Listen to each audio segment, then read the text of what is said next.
We're getting ready to route something out on the Zund. The first thing we do is we put this mat down, and this cushions it. You lay it like this, and then you just kind of roll it out. This is a sacrificial mat, right? It's been used a lot, and then you just kind of space it out, make sure it's all even. You want to get it as squarely on there as possible.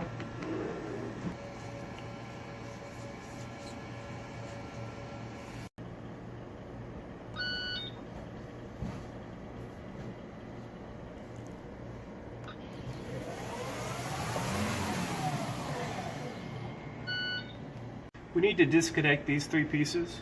We got the oiler right here, the vacuum, and the actual router.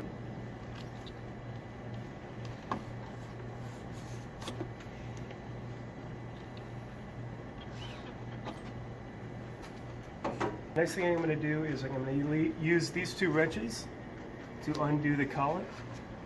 The best way to do that is to put this and set this one on the table and use the smaller one. And then unscrew the rest by hand and take it out. We keep 3 bits on hand. These are the ones we use the most. The case that's empty is usually the one that's in there. So we're going to replace the 154 with the 204. Put it in. There's a groove right here, and you don't want to cover up that groove. So you push it in, and then just leave it out just a little bit like that. And I'm going to screw the first little bit by hand, and then I'm going to tighten it up with a wrench.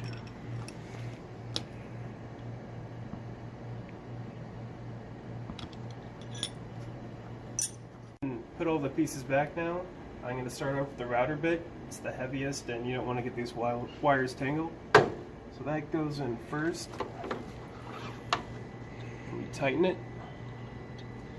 Then when you do the vacuum, you got to hold the tube while the whole module will move up and down. And just screw it on there.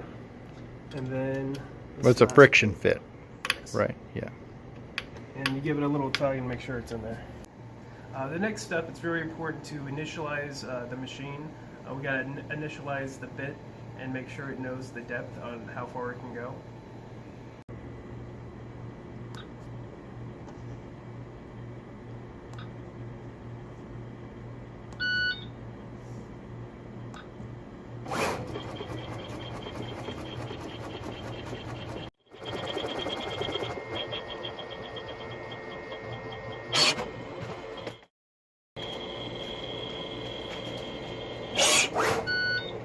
Next step is to do a test cut, because you don't want to go too deep into the table, into the material, and you want to make sure you go deep enough so you're leaving a nice smooth line on the cut.